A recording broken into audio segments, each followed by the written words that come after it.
Hi guys, just a quick update before I go into what I want to talk about today. My cystic fibrosis is absolutely fine, as it always is. My diabetes is still a little bit shaky.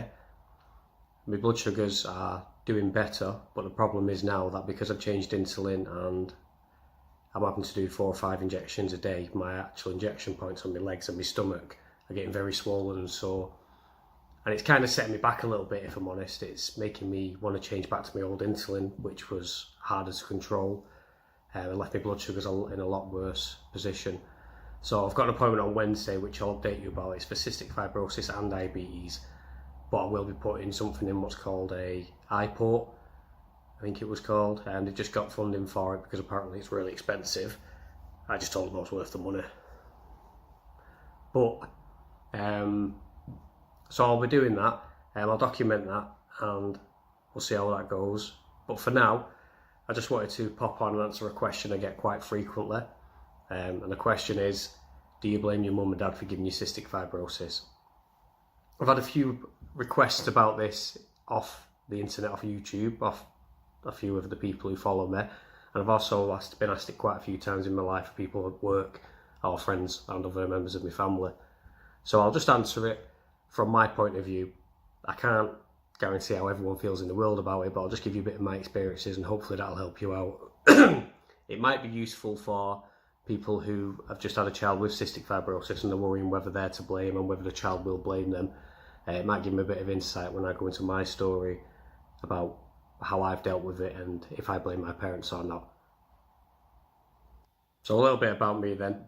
I've got one older brother. He doesn't have cystic fibrosis. He was born a year before me. He's 6 foot odd. Very handsome, very nice guy, got a whole world going for him, great genetics, and I'm his little 5'7" brother with cystic fibrosis and diabetes. But all joking aside, just quickly on that, I'm very, very glad he hasn't got cystic fibrosis, and if we're doing a little sideline to the question, I've never resented him for the fact that he's healthy. He's got 2 beautiful kids, and I absolutely 100% couldn't be happy for him, and I hope he stays healthy for all of his life. I hope his kids stay healthy and he achieves everything he wants to achieve. Anyway, that out the window. I was diagnosed when I was 5. Immediately when I was born, my mum knew there was something wrong with me, and so did my dad. So they continuously took me to the doctors to try and get me diagnosed with something, anything. I failed to thrive, and I was just eating sweets basically to keep the weight on. After 5 years, they finally decided that there might be something wrong with me, and they referred me to the cystic fibrosis clinic. That would be my first memory in life. So I was 5 years old, and I remember my mum and dad being sat in a room and me being carried away by an old lady called Norma. She was fantastic, one of the children's nurses. And I remember them getting told the news and both of them broke down crying. At that point my mum said she had quite a lot of guilt, and there was just fear of the unknown because I didn't understand what I had and what it meant. So after that, all my treatment started. Never missed a single day of treatment until I was 16. The problem was when I got hold of my own care, when I was 17, 18, when I fully started caring for myself, admittedly, that's when I started skipping the medication and the physio that I didn't think was very, very relevant to me, and that's when my mum and dad's anxiety started kicking in until now. Anyway, back on track. So I remember a few things growing up, and they're not fantastic things. I remember all the times I was in hospital. I remember all the times I couldn't go where I wanted to go. Couldn't go on the holidays I wanted to go on. I mean, all the times that I've cancelled holidays because I felt unwell.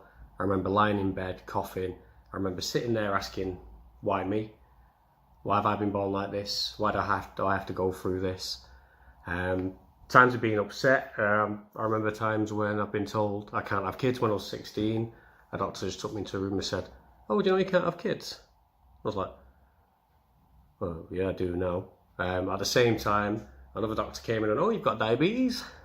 And admittedly, that was one of the first times I cried about cystic fibrosis and diabetes and my position in life. Up until then, I just kind of asked why me and stuff like that, but never actually got upset about it, and that did upset me quite a bit. And I know my mum and dad felt guilty about that as well. So there's thousands of times when I've been upset about cystic fibrosis. I've been down and it's put me out. It's affected my life.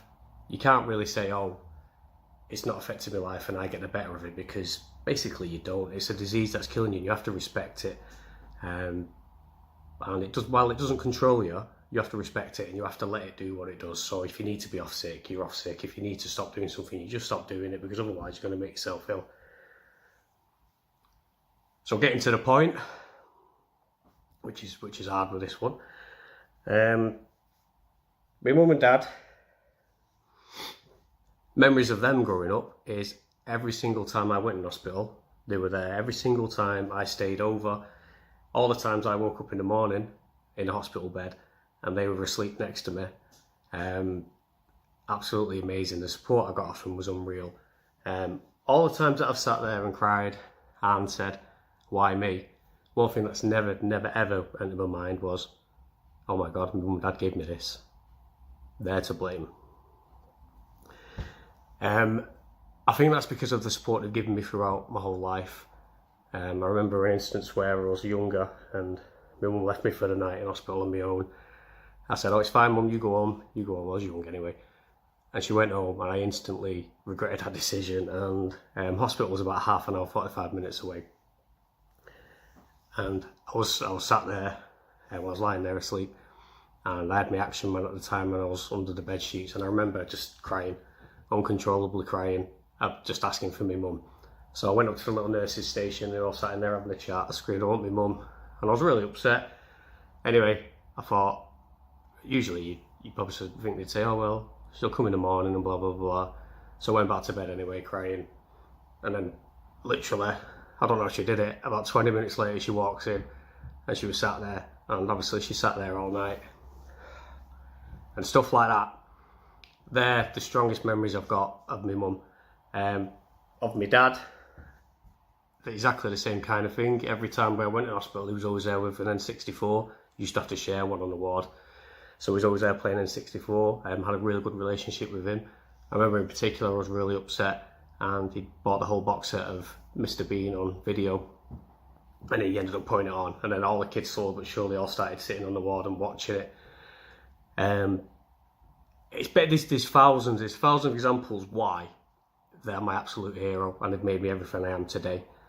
There's no disputing that without their love and their care I wouldn't have grown and become what I've become today. I'm not changing the world or anything today, but I am a man who stands on his own and he's got his own job and stuff like that, and has got a really good attitude towards life, and I contribute that 100% to my mum and dad. If I died tomorrow, if the worst come to the worst and I was dying tomorrow, I know for a fact that my mum and dad could look each other in the face and say, do you know what, we did everything, we've been amazing parents. And it's nice, obviously if I do die before them, they'll be destroyed, it'll be the worst thing ever, but I'd like them to just carry on and live their lives, because when my mum gave birth to me, she didn't go, oh, do you know what, I'm going to give this child cystic fibrosis, I'm going to make his life hard. You know what I mean? I didn't know. It was as much as a shock to them as it is to me, and they struggle with it every day just the same way as I do. So I know for a fact every time I go to the clinic now, my mum's rooting for me, and she's phoning me during it most of the times, and then she phones me after. I had my appendix out about 3 years ago. It sent my mum into meltdown. She was there every day. I can't keep them away. Can't keep them away from the appointments and everything. I feel like you can be blamed for being a bad parent, and you can be complimented for being an amazing parent, but you can't be blamed for your child having a genetic disease that's beyond your control. My parents are personally my hero, and I'd never have a bad word said about them. And at the end of the day, if I die tomorrow, I know they've done the best they can. They've been amazing, and I would never ever disrespect them and blame them. You might get, when people are younger, you might get them saying, oh, mum, dad, you give me this, blah, blah, blah, blah, blah. I never said that, but you might get that. But that can be kind of heat of the moment stuff. And as long as you're an amazing parent, and if you're anything like my mum and dad was with me, then you've got nothing to worry about. I've tried answering this question without waffling on or I've been trying to make sense, but it's kind of hard. But at the end of the day, I personally would never ever blame my parents for it, and they made me who I am. And every day I wake up and I try and make them proud, and hopefully I do that, because every day of my life, when I think back from the age of 5 to now 31, they make me proud. They never treated me any different in terms of stopping me doing things that I wanted to do. They always gave me the chance to do it. So football matches, everything. I was so active when I was young. I know my dad was saying to me at one point, do you want to come off at half time for football, because I know you'll get tired? And I said, no, leave me in. Anyway, I got knackered all the time, and the second half and asked to come off. But it was that understanding that they had, that I was a normal kid, and they was going to raise me normal through all the treatments and everything, which they made sure I did every day, all day, every day. It must have been really hard. But they never treated me any different, never treated my brother any different than me, and they're basically my heroes. So sorry to get a bit soppy and all that, but no, I don't think you should blame your parents, and I will never ever blame mine. That's pretty much all I can say at the moment. It's a bit awkward in front of the camera because I'm talking about emotional stuff, so I'm rushing through it. But I hope it's helped anyway. I'll be doing a video update next week of my appointment, and we'll see how that goes.